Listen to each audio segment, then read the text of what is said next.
balik lagi di channel gua Ariston HT. Hari ini kita mau bahas karena banyak yang DM saya, bagaimana sih cara daftar restoran di GoFood. Kita akan mengulas dan apa sih keuntungannya.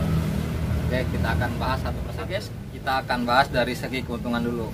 Karena ini kalau kita sudah terdaftar di GoFood, jadi kita tuh tidak perlu sewa ruko yang mahal, sewa lapak, sewa tempat, dan ini bisa dikerjakan dari rumah.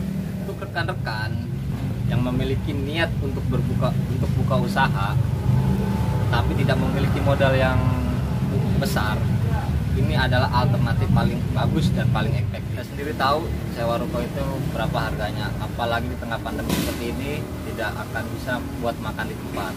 Oke, dari itu kita saranin buat usaha di GoFood. Oke, buat teman-teman sekalian yang ada niatan buat usaha dengan modal minim, kita bisa daftarkan restoran kita di GoFood.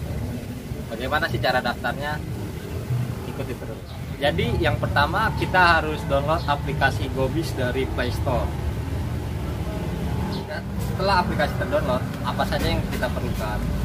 Yang pertama KTP, kedua NPWP, ketiga buku tabungan, keempat kita buku Gmail, dan kelima nomor HP.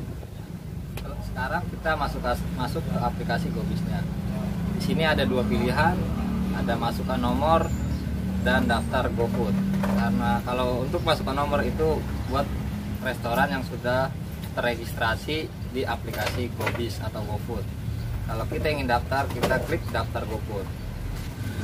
Setelah kita pencet daftar GoFood, maka akan muncul tampilan browser dan lainnya seperti ini. Kita coba di browser, maka akan muncul tiga pilihan. Yang pertama daftar GoFood baru untuk perorangan, yang kedua daftar GoFood baru untuk perusahaan, dan yang ketiga penambahan cabang baru. Nah, kita pilih yang paling atas ya guys. Nah, setelah kita pilih itu ada formulir seperti data-data pribadi yang harus kita isi. Oke, datanya seperti data personal, data pembayaran, data outlet, dan syarat dan ketentuan. Oke guys, setelah itu kita isi nama restoran ya. Kita coba isi di sini Cireng Pobohai. Nah, terus habis itu kita isi data personal. Di sini ada nama pemilik, nomor telepon, email pemilik, KTP, dan nomor identitas. Lalu kita upload foto KTP, kota, dan alamat pemilik. Lalu NPWP, foto NPWP, dan nah sekarang kita isi data personal. Data personal ini kita isi nama pemilik ya, nomor telepon pemilik, email pemilik, jenis identitas pemilik ya, kalau di sini kita KTP, terus nomor identitas pemilik ya nomor KTP kita, lalu kita upload identitas KTP kita tadi. Nah, terus kita pilih kota, di sini kota kita Jakarta atau Jabodetabek ya, Jabodetabek.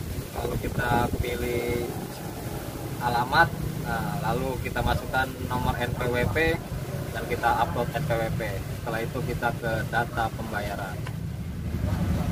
Dan kita masuk ke data pembayaran. Di data pembayaran ini kita akan memasukkan nama bank, nah terus nomor rekening ya, kalau bisa nomor rekening kita pribadi. Bisa bukan nomor rekening pribadi, di sini kita harus mencantumkan surat kuasa dan mengupload surat kuasa. Dan di sini kita coba isi, di sini kita tulis bank, nama bank yang akan kita cantumkan. Ini kita coba Mandiri, nomor rekening ya. Sini kita isi, habis nomor rekening, di sini ada nama pemilik rekening. Kalau ini karena nama pribadi kita langsung upload buku rekening, terus tanpa harus upload surat kuasa contohnya guys ya. Dan setelah itu kita masuk ke data outlet. Oke, setelah itu kita masuk ke data outlet. Di data outlet ini kita tulis pertama nama outlet ya, tadi yang kita daftarin nama outletnya. Setelah itu kotanya itu Jabodetabek. Terus ada di sini ada kategori outlet. Kategori outlet itu ada dua, restoran dan home industry. Karena di sini saya home industry, maka saya pilih home industry. Nah, kemudian di sini ada alamat outlet ya, kita masukin alamat kita yang tempat jadikan usaha. Dan di sini ada titik koordinat Google Map. Nah, cara menggerakkan titik koordinat Google Map ini harus dengan dua jari guys. Jadi seperti ini. Nah, di mana letak usaha kita biar nanti Gojeknya tidak nyasar. Dan setelah itu kita masukkan nomor telepon, dan email outlet untuk pengiriman laporan penjualan. Dan setelah itu, dan mohon pastikan email yang aktif dan nomor yang aktif.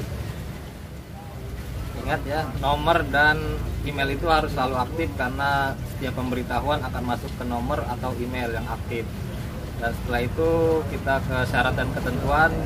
Syarat dan ketentuan ini kita centang, lalu di sini ada saya bukan robot, kita centang dan kita submit. Habis itu kita menunggu balasan via email atau enggak nomor telepon. Ya seperti ini contohnya kalau email kita sudah diterima dan tinggal menunggu verifikasi. Dalam verifikasi ini kita biasanya disuruh menunggu waktu ya kurang lebih itu 1 minggu sampai dapat email kita untuk penandatanganan kontrak. Setelah penandatanganan kontrak, kita harus menunggu email berikutnya. Apakah restoran kita lolos verifikasi atau tidak. Setelah itu kita akan dapat email yang berikutnya, yaitu berupa bahwa restoran telah aktif. Lalu kita masuk aplikasi GoBiz dan di sini kita tinggal masukkan nomor HP. Habis itu muncul kode OTP dan kita masukkan OTP. Lalu kita bisa berjualan. Oke, itulah tadi kita cara daftar restoran kita di GoFood. Semoga bermanfaat. Sampai di sini dulu perjumpaan kita. Jangan lupa like, comment, and subscribe.